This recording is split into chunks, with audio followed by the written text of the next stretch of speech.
ডলারের বিনিময় মূল্য বাজারের উপর ছেড়ে দেওয়া হলেও দামের ক্ষেত্রে বড় কোনো প্রভাব পড়েনি। মাসের ব্যবধানে দাম বেড়েছে 1 টাকারও কম। এ সময় কোনো ধরনের হস্তক্ষেপও করেনি বাংলাদেশ ব্যাংক। বিশ্লেষকরা বলছেন, চাহিদার তুলনায় সরবরাহ ভালো থাকায় এর সুফল মিলেছে। বাজার স্থিতিশীল রাখতে যোগান স্বাভাবিক রাখার পাশাপাশি তদারকিও অব্যাহত রাখতে হবে, যাতে কেউ কারসাজির সুযোগ না পায়। আর এটা ওইটা না, কাপড় ধোয়ার একটাই সলিউশন, চাকা অল-ইন-ওয়ান। আন্তর্জাতিক মুদ্রা তহবিল IMF এর ঋণের শর্ত পূরণে গেল মাসের মাঝামাঝি সময়ে ডলারের বিনিময় মূল্য ছেড়ে দেওয়া হয় বাজারের উপর। এরপর পেরিয়ে গেছে 1 মাসেরও বেশি সময়। আশঙ্কা থাকলেও এ সময় দামের উপর বড় ধরনের কোনো প্রভাব পড়েনি। লেনদেন হচ্ছে 123 টাকারও নিচে। বাংলাদেশ ব্যাংক বলছে, চাহিদা এবং যোগানের ভিত্তিতেই এখন নির্ধারিত হচ্ছে ডলারের দাম। কোনো ধরনের হস্তক্ষেপ নেই কেন্দ্রীয় ব্যাংকের। আমরা যখন মার্কেটের উপর ছেড়ে দেই তখন কিন্তু আমরা নিজেরাও খুব বেশি যে কনফিডেন্স ছিলাম তা না। এটা কোথায় চলে যেতে, অনেক উপরে চলে যেতে পারে, কিন্তু সেটা কিন্তু হয়নি।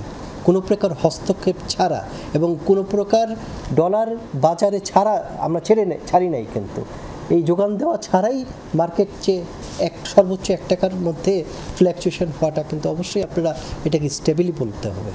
রপ্তানি প্রবৃদ্ধি এবং উচ্চ প্রবাসী আয়ে বেড়েছে বৈদেশিক মুদ্রার যোগান। সে তুলনায় আমদানি না বাড়ায় চাহিদা ছিল তুলনামূলক কম, যার ইতিবাচক প্রভাব পড়েছে রিজার্ভের উপর।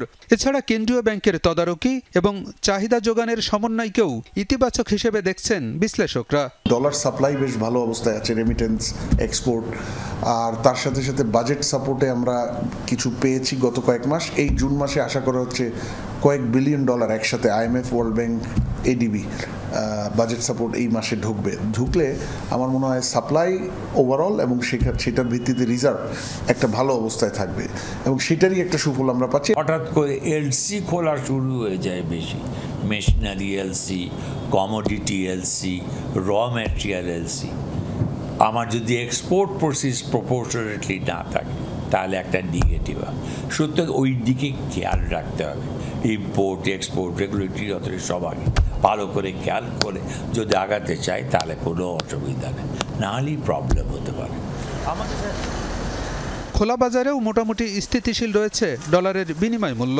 অর্থ পাচার রোধ করায় ডলার বাজারে আপাতত অস্থিরতার কোনো আশঙ্কা নেই বলেও মনে করেন বিশ্লেষকরা।